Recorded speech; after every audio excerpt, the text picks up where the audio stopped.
Hi guys, and welcome back to the Emily Knits channel. My name is Emily. I am a knitter and crocheter in my mid-30s, based in the North Nottinghamshire in the UK, where I live with my now husband and our 2 dogs. I've got a bit of a different video for you today. I'm filming this on New Year's Eve. It is the 31st of December 2024. I'm hoping to put it up today, if not it'll go tomorrow on the 1st of January. So either Happy New Year for tonight or Happy New Year for happy last day of 2024 or happy first day of 2025, depending on whenever I get this up. And I thought we would do a bit of a knitting chat, and we would talk about have a talk about reflections on 2024, my crafting year, and some plans for 2025, because I have some. I very definitely have some. I get very reflective this time of year anyway, and yeah, I've very definitely got some related to my craft this year. So let's get into it. Grab yourself a drink, grab yourself something to knit on. Like I say, I'm working on a Musselburgh for my dad at the moment. You may have seen this on the podcast before, but this is what I'm going to be working on, because I'm at the point where I can just stockinette in the round and I don't need to look at it too much. So hopefully I can look at the camera and talk to you guys and we can chat that way. I also have a drink. I've got a cup of tea just over there. So yeah, let's get going. I'll touch very briefly on what I'm wearing, where you can find me. So what I'm wearing is my Gaufrette Raglan. Let me get these out of the way. My hair out of the way so you can see. This is my Gaufrette Raglan, which is a pattern by Celine Feyten. I knit this in Drops Karisma in the shade mustard, something like that. I love this sweater and I love this yarn. I can very highly recommend both things. So I will put the links below to where you can go and check them out. And also down below will I put links to where you can find me. But if I can remember this, because it's a while since I've done a podcast episode and this feels a little bit rusty, you can find me on Instagram as @Emily_knits_. You can find me on Ravelry as Emily Knits 36. I do also have a wish list on Ravelry, which I will link down below if you wanted to buy me a pattern to support the channel or to say thank you. You can also find me on email. You can contact me via email, which is emilyknitspodcast@gmail.com, and you can also find me on Ko-fi if you would like to support the channel in that way rather than buying a pattern. All of the links to all of those things will be down below. Please feel free to follow me on any of those things, friend me on Ravelry, whatever it is, reach out to me on any of those platforms. The reason I put them here is so that you guys can find me. So I do, I'm always open to that. Okay, so 2024. So before we get into it properly, let me just give a little bit of a caveat that I'm going to be talking about some things like stash, ways that I find enjoyment in my knitting, advents, yarn shows, all sorts of things like that, that my opinion may differ from yours on those things. You may love them and I may say that I don't like them, or vice versa, and that's absolutely fine. I'm not sharing anything on here to say that you're wrong if you don't agree with me, or if you have, I don't know, say you really like a certain type of yarn and I say I don't like it and I'm not going to use it. There is nothing wrong with that.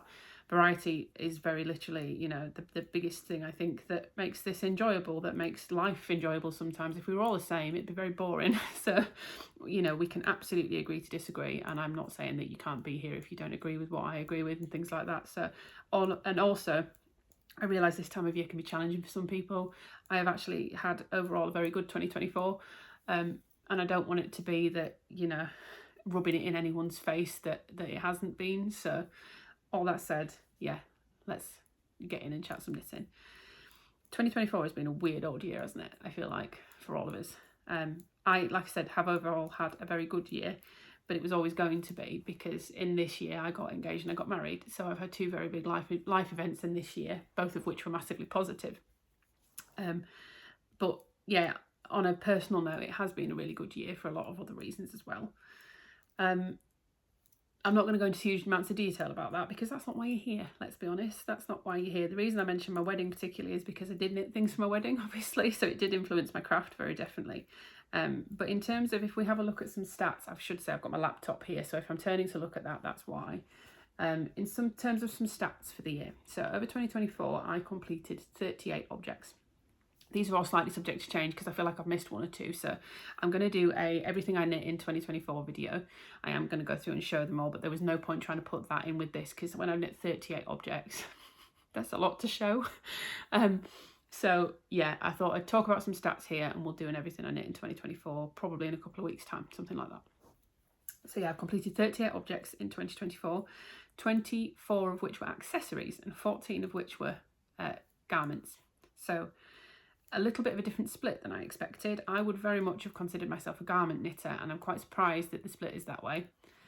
The garments were made up of only 3 sweaters this year, 2 of which were for me, 1 was for my husband. And all of this is with the caveat, if you've been watching the podcast, you'll know this. There are plenty of things that I've started and not finished, and we're going to talk about that in another video, I'll probably touch on it a bit later. So these are only finished objects. These are not things that I've started and not completed. We will talk about that another day. So yeah, I've only completed 3 sweaters, one for my husband, 2 for me. I've made 4 summer tops, 1 dress, which was my wedding dress, 2 cardigans, and all of the rest of the things that I've made this year were sample knits. So I made 6 samples this year.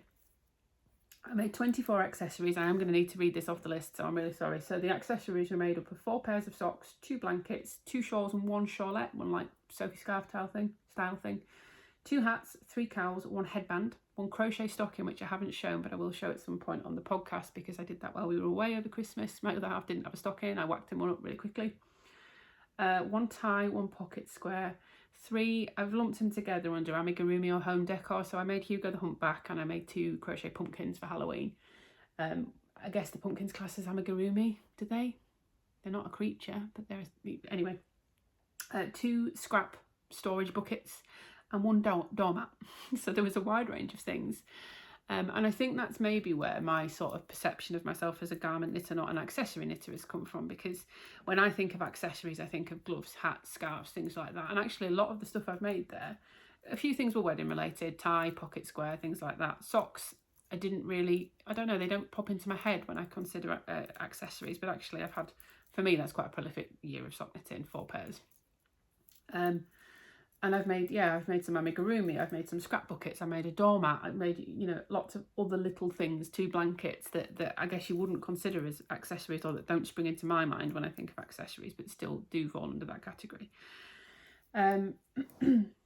Of all of those finished items, 13 of them were tests, and I was actually surprised that it was that low.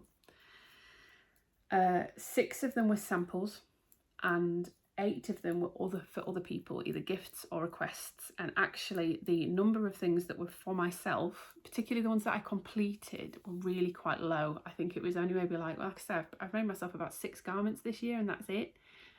Or finished myself 6 garments this year.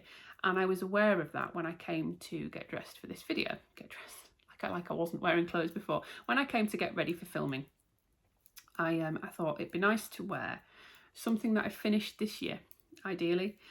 And I've got 2 sweaters that I finished in the very beginning of the year.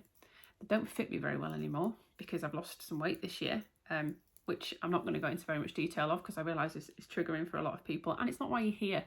But I am struggling with a bit because a lot of things don't fit me as well anymore, including things that I've knitted.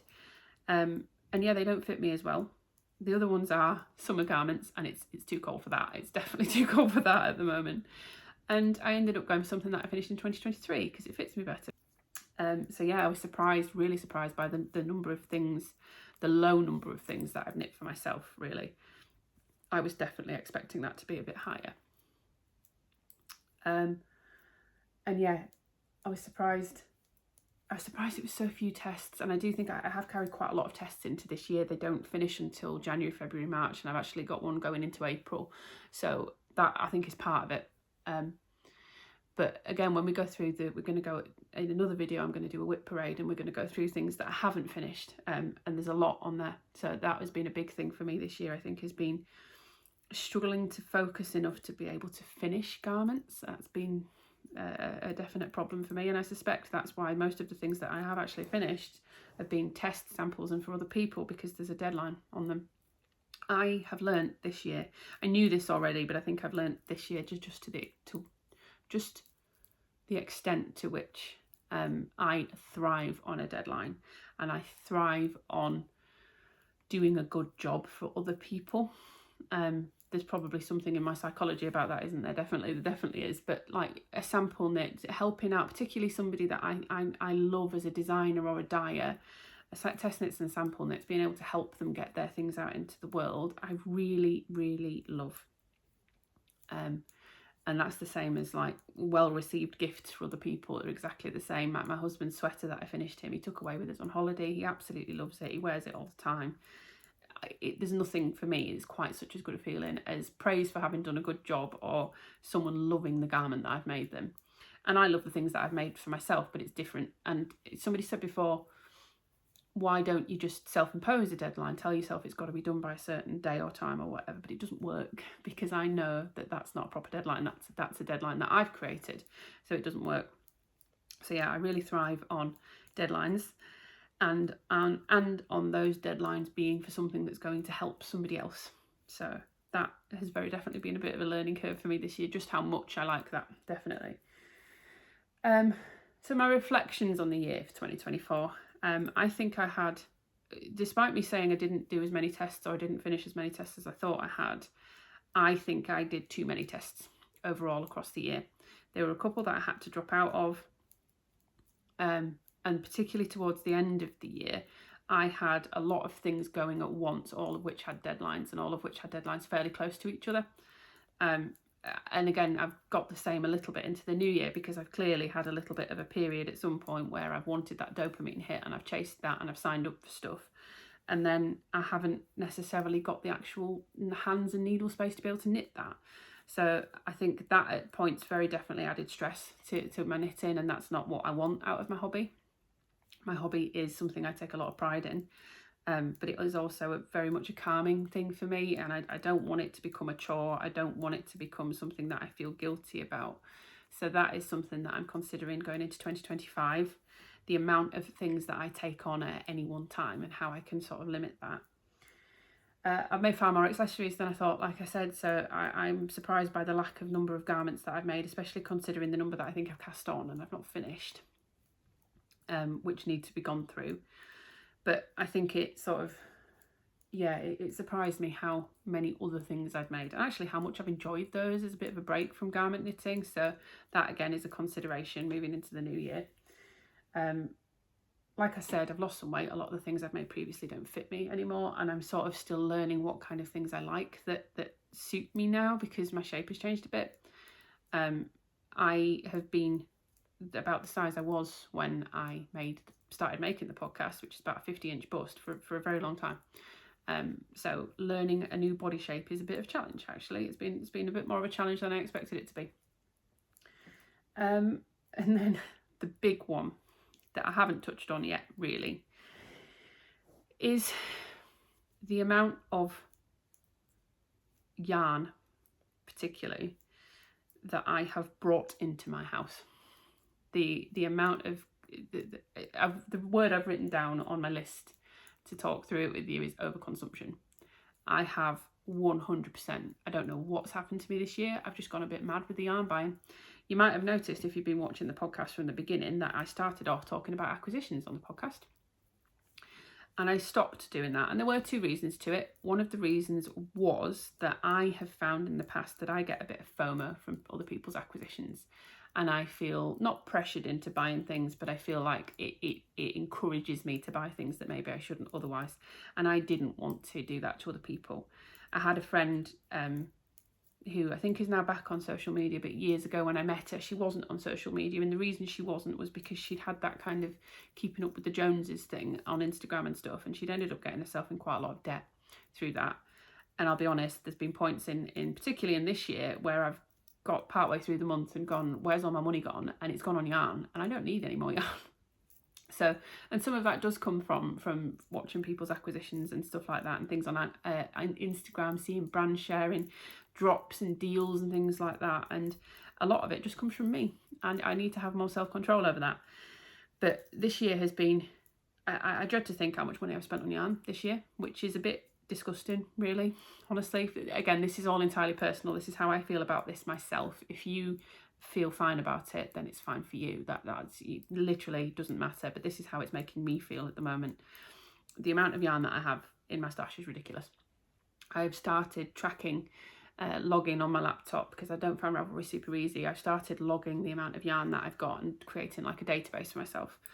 And I think at this moment in time, I'm not done and I'm not anywhere near done, but looking at how much I've got already and how much I've got left to do, I honestly think I'm going to be looking at close to 6 figures in terms of meterage for yarn that I've got in my stash. I think I'm probably going to be looking, if not maybe over the 100,000 metre mark, which is, it makes me feel slightly unwell, honestly. That is a ridiculous amount of yarn. It really is. It takes me, obviously they're not all sweater quantities, but I can get a sweater out of what, 1,500 meters of yarn. So I've got close to, what's that? My quick maths isn't great. It's going to be about 80 odd sweater quantities if they were all sweater quantities, isn't it?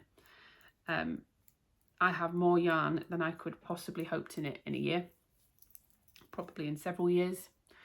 And I'm not happy with the amount of that I've bought and brought into my stash this year. And I'm not happy with, particularly not happy with my behaviours around it that have been sort of just sort of justifying it to myself, and oh, it'll be all right, I'll get this. And it realistically, it's just the amount of money. Like I say, I've never put myself in proper financial difficulty from it, but we got married this year, we're saving to buy our house, we're saving for a few other things as well, we want to go on nice holidays and stuff, and the less I spend on yarn, the more I can save for that. So the other thing that's come from that as well is that, first off, my stash is currently making me quite anxious.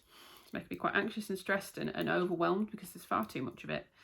I don't know what I've got in there necessarily because there's so much of it that I can't see it, and it's not logged and catalogued everywhere. I found that when I was starting to catalogue my stash, that there are things in there that I'd forgotten about, that at least now thankfully are logged, or they're going to be when I'm done.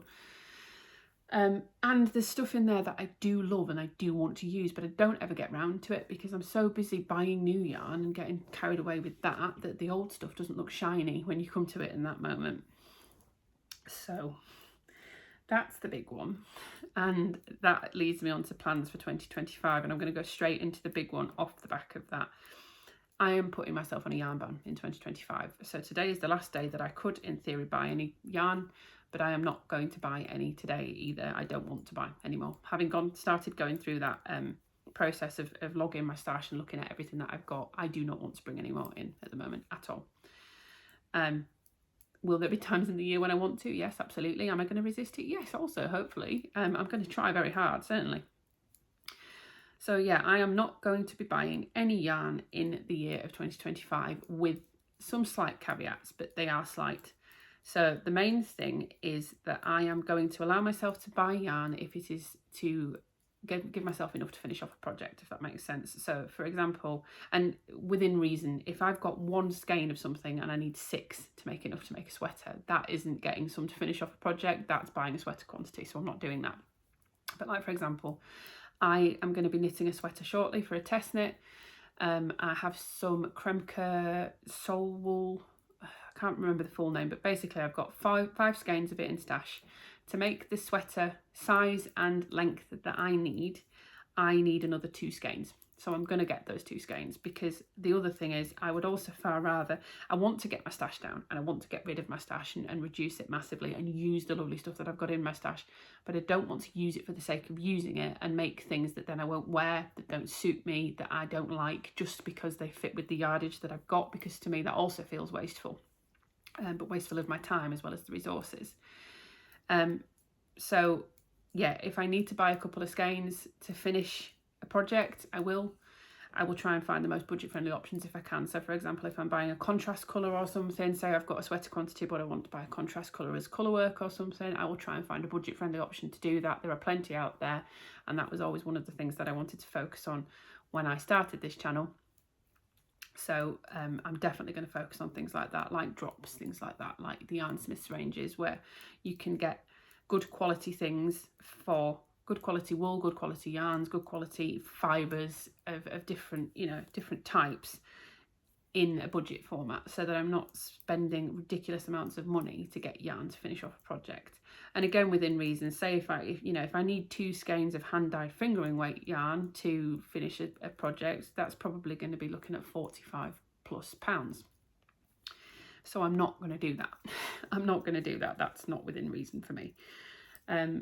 that's the main caveat. The other caveat is sample knitting. So I have really, really loved sample knitting this year. I think I would go as far as to say I've actually enjoyed it more than I've enjoyed test knitting, which says a lot for me, because I really love test knitting. But I think, yeah, I have found, like I say, I take a lot of pride in my work, and I found a lot of satisfaction and a lot of pride in myself and the work that I've completed from hearing good feedback from brands. I've had, I'm not going to go into detail about each and every sample knitting opportunity. I'm certainly not going to slam anybody on here, but I've had better and worse sample knitting opportunities this year.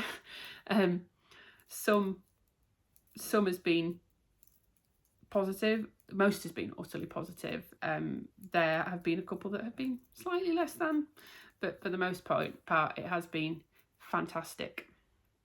So I think I am going to continue sample knitting. I say I think, but I'm not thinking about it. I'm going to continue sample knitting. I'm maybe going to be a little bit more respectful isn't the word, considerate of my ability, confident in my ability maybe is the way to put it. There's a couple that I've done where I think I've accepted them, or I've applied for them because I've just really found my love for sample knitting this year. And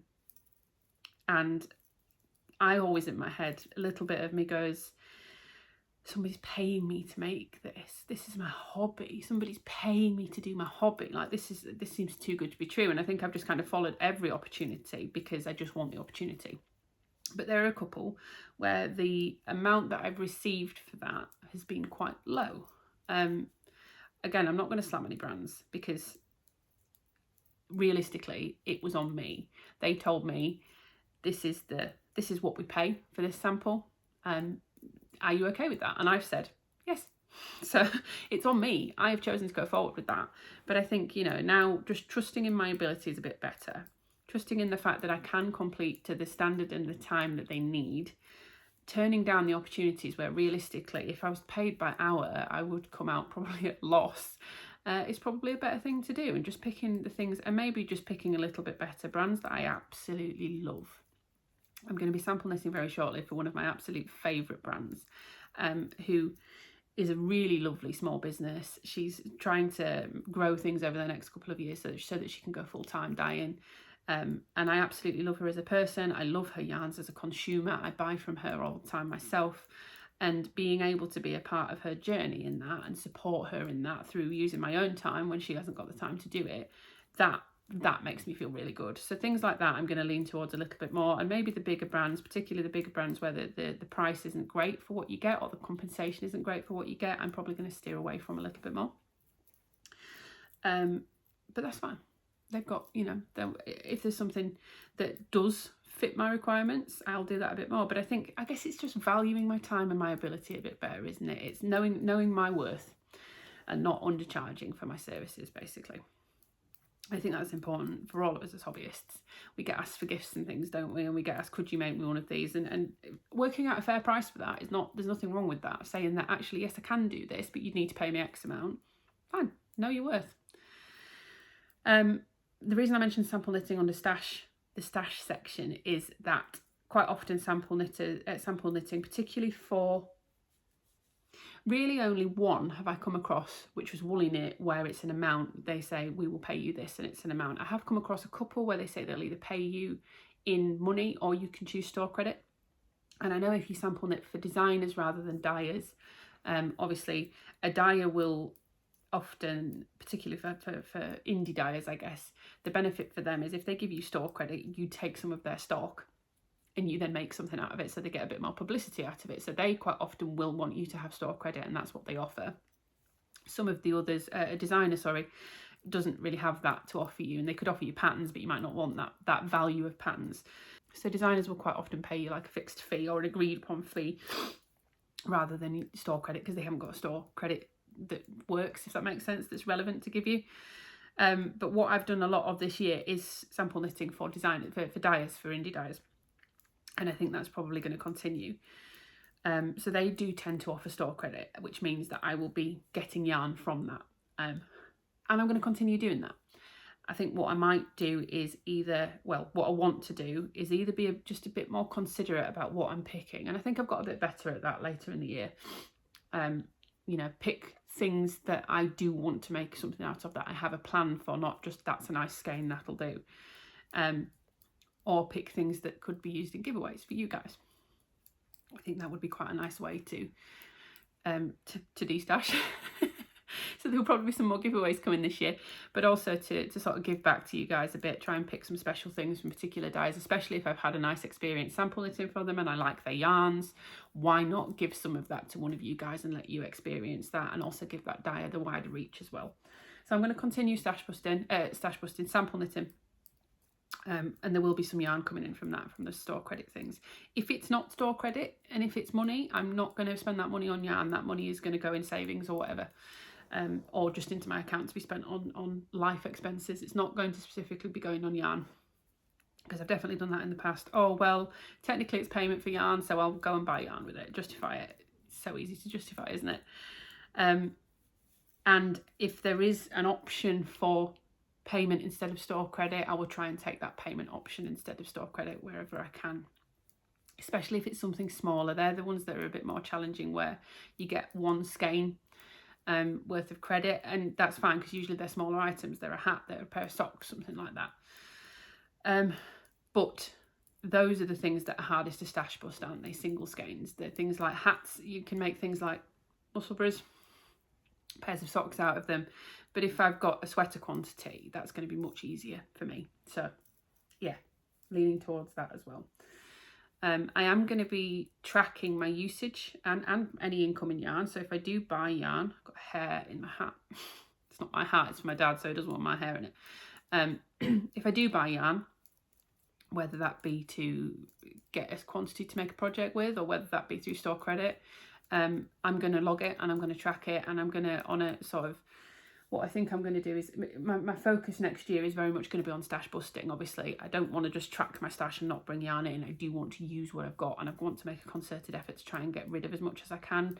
I have done some destashing this year as well, so I have sold quite a lot of stuff and got rid of a lot, donated and gotten rid of in various ways quite a lot of stuff that I don't think I'll use. And I am casting a critical eye really on my stash as I'm going through and logging it. So if there is things that I don't think I'll use, I'll destash them. But I'm hoping that once I've actually logged everything, I will then have a fairly well curated stash. Can it be called curated when it's that large? It's not really like I've gone through and picked out the best bits, is it? But at least that everything that's in there will be stuff that I want to use. So I want to use it. I have plans for a lot of it. I want to use it. And I'm going to continue, I'm going to sort of on a monthly basis, I think, do sort of if you've watched Retro Claude, very similar to what she does. And I would, if you don't, I would really highly go and recommend you check out Claude. She is absolutely fab. She's got a 2-year-long, I think it is now, stash busting series. And she on a monthly basis does a wrap up of this is what I've used every month. And I think I'm going to either, depending on whether how it works in terms of filming and stuff, whether I sort of tack on to the end of a podcast at the end of the month. We have a bit of a shorter podcast section, I guess, and then this is the totals for the month, this is what I've actually used, or whether it's a separate video on its own, I don't know yet. But I think on a monthly basis we will look at what my stash is at, what I've used, where it's gone, what's come in, anything like that, and just being completely open and honest about all of that as well. If I do bring stuff in, this is what I've brought, whether it's gifted, whether it's whatever, you know, just being completely accountable and honest about the year, because I think it's going to be challenging in places. There probably will be times when I slip up and I buy something. I'm just hoping to keep them minimal, really, basically. And the other thing that I wanted to, that's linked to stash, is test knitting. So one of the ways that I have increased my stash most this year, I think, is not just through impulse buying has been a big one, honestly. Oh, that's nice, I'll get some. But test knitting, signing up for a test knit and then buying the yarn to complete the test knit. Sometimes the yarn doesn't work for the test knit, so then I've got to go and get a different yarn. Or I don't complete the test knit or whatever, and the yarn is then still in my stash, or I decide, you know, I don't like that colour, I want something different. The yarn then sits in my stash and I've added something to it.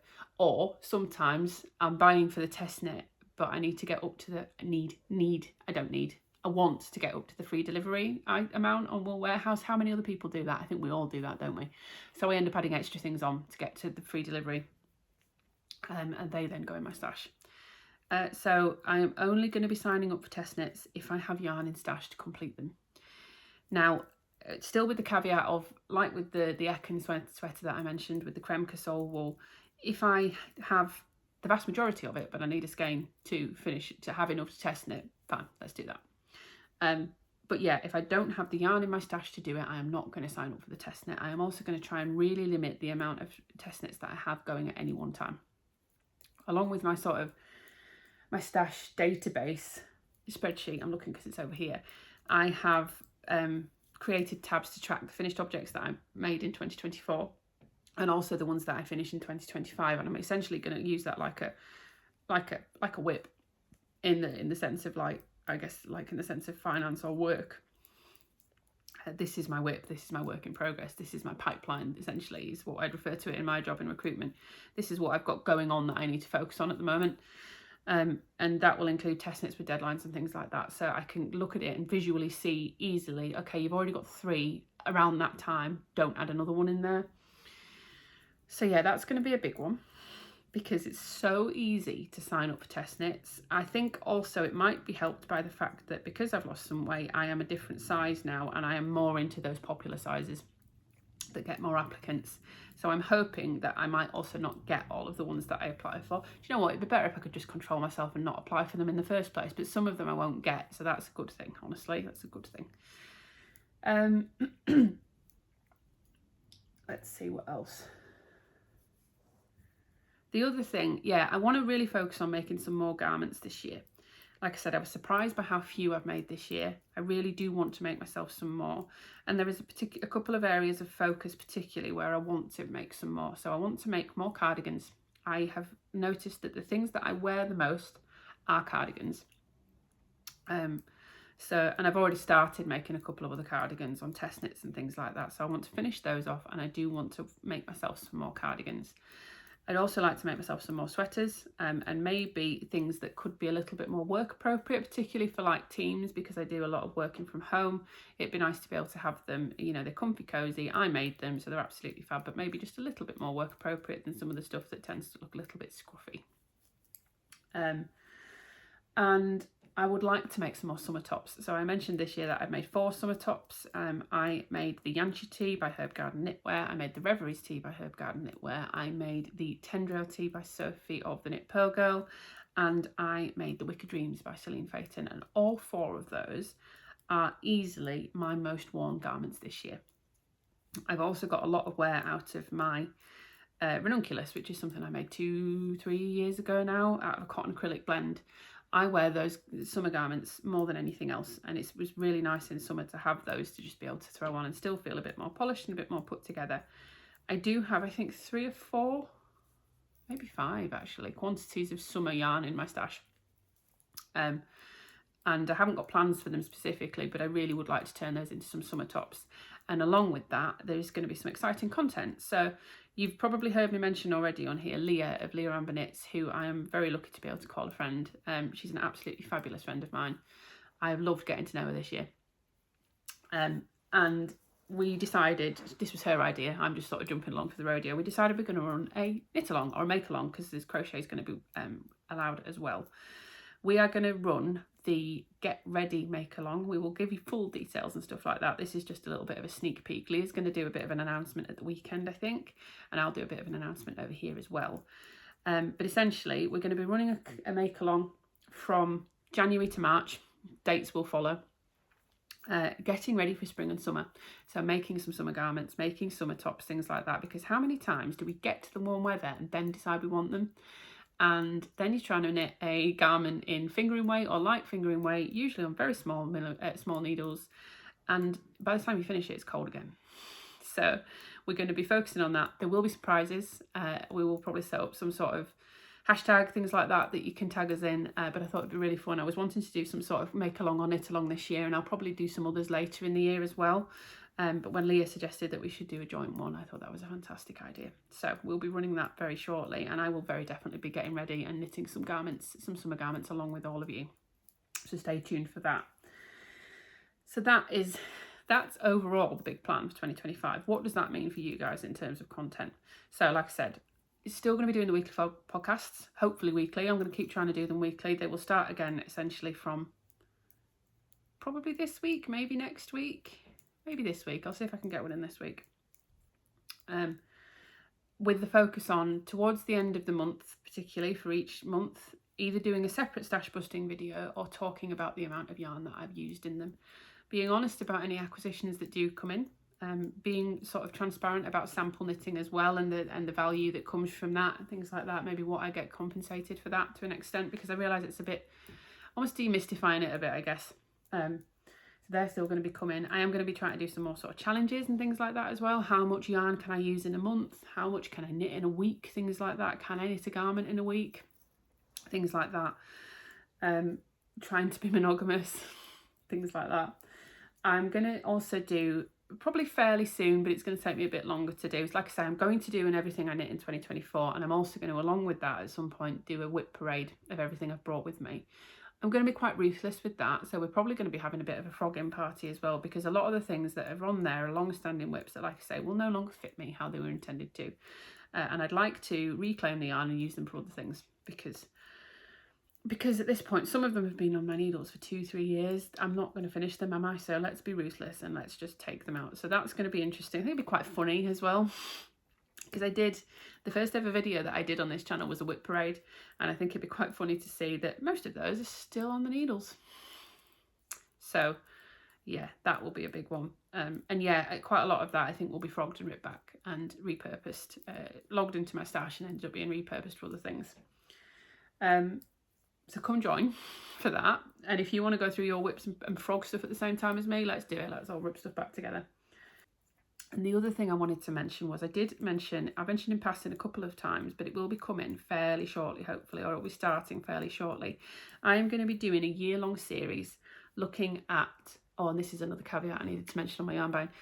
I'm going to basically take the same pattern and knit it multiple times in different yarns to do a deep dive into yarn composition and substitution and what that will do to your garments, because I think it's something that I know a lot of people are a little bit nervous about. Initially I was quite nervous about it, and it did put me off knitting some garments because, for example, I think it's the Marble Sweater by Petite Knit. One of them I looked at and I really liked, and it needed 3 different yarns held together. And still, as what I would consider a fairly advanced knitter now, I would need to really sit down and work out what I should be looking at to substitute for that. And I know it can be a bit mystifying. It can be a bit gate kept, can't it? Well, you can't do that for that. Why not? Explain that to me. Make that make sense why I can't. Or if I do, what will the result be? So I'm going to knit essentially the same garment in 100% wool, which is the recommended. I picked the pattern and it's the recommended yarn for the pattern. One of my lovely friends is actually doing that for me now. She's agreed to sample knit for the first one, which is in the recommended yarn, and then I will knit all the remainder in the different fabrics so we can talk about the comparison basically. And then I'm going to knit them in. I've got a quantity of acrylic it's going to be in. We're going to do it in a plant fibre yarn. I'm sourcing some hand-dyed yarn to do it in a hand-dyed, an interesting blend, or a hand-dyed and mohair it's probably going to be. So yeah, we're going to be doing that. That's going to be coming fairly soon. I'm really excited for that. And that is the other caveat, that I will be buying yarn for that. So I've already got the acrylic quantity. I'd already got the 100% wool, which was bought from a D stash and was already in my stash. So again, I'm looking for budget options to buy these because I don't want to spend a fortune on them. I'm speaking to a couple of dyers about potentially using their yarns as the hand-dyed option. If you are a dyer or anything like that, or you have interesting fibre blends, stuff like that, and you want to work with me on that, drop me a message, let me know. Or you'd like me to knit any samples or anything like that for you, just, yeah, use the email, give me a shout. But that is absolutely going to be coming, and I'm hoping that will be a really interesting series this year. Looking at, like I say, comparing how they wear, how they fit, how they drape, how they come out in the wash, things like that. So that is very definitely going to be coming very soon. I'm very excited for that. So that's what 2025 is going to look like for Emily Knits. There's going to be more giveaways. There's going to be more cows. I want to do another cowl or make along. There's going to be more sample knitting. I am still contemplating selling some stuff that I've created on, maybe not Etsy. I looked at the fees on Etsy. It's a bit ridiculous, but I'm contemplating maybe making commissions and things like that again, making things to order. So that might be something, particularly later in the year, coming towards Christmas, that might be something that you see popping up. Lots and lots of interesting content coming, but do you know what, I'm very excited to get started on this yarn ban and to get started stash busting. I really want to see those numbers going down. I really do, and I'm really hoping that you will enjoy it and you'll come along for the ride with me. If you don't want to miss anything that we've talked about, then make sure you subscribe and you hit the notification bell. We are staring down the barrel of 1,000 subscribers and I'd really love to get there. So if you are not subscribed, please feel free to. And let me know in the comments down below, are you joining me on a yarn ban? I've spoken to a few people about it, and you know how many people? Pretty much all of them have said, yeah, I need to do that, I'm going to do that. So I think we've all maybe had a bit of a year. Maybe it's something about coming out the back of COVID and things like that. We've all had a bit of a year where we've just gone a bit mad on it, maybe. I'm not proud of it, but I'm dealing with it and we're going to sort it. So yeah, let me know down below. Are you doing that with me? Maybe we set up an Instagram chat or a Discord group or something like that, and we can all share our stash busting, things like that, and work on getting it down, keep each other accountable. That might be an idea, actually. I've literally just thought about that while I'm filming, but maybe let me know if that would be of interest to you guys. Some sort of group somewhere where we can share, whether it's Discord or Instagram or something like that, maybe even Facebook, where we can just chat about stash busting, share our successes, share our weaknesses, because there will be moments of them, and share inspiration and things like that. Let me know if that'd be of interest and I'll get that set up. But yeah, here's to 2025, guys. It's going to be a good one. Come along for the ride. I can't wait to see you in 2025, and let's go and bust some stash. I wanted to add at the end of this, before I properly sign off, this has been the first year of running this YouTube channel. I did my first video on the 4th of January. And one thing that I can tell you for certain is this channel isn't going anywhere, because I have loved doing this. I have absolutely loved doing this. I feel like I've improved my skills in so many ways doing this. I have met some fantastic people who I'm now very lucky to consider good friends that I never would have met otherwise, other than doing this. And I've loved bringing you all along with me, seeing the same people come up again and again in the comments, the people that message me on Instagram and like my stories and things like that. And I have really loved getting to know each and every one of you. I wanted to thank you for sticking around with me through the year, because I was looking back earlier today to get my finished object numbers for the year, and I can see the improvement in my content over the year. But those of you that stuck with me from the beginning, thank you for trusting that it was going to get better, because I don't think it was the best. So thank you for that. But yeah, honestly, just thank you for the community that we're creating here. I absolutely love it. Your support means the world.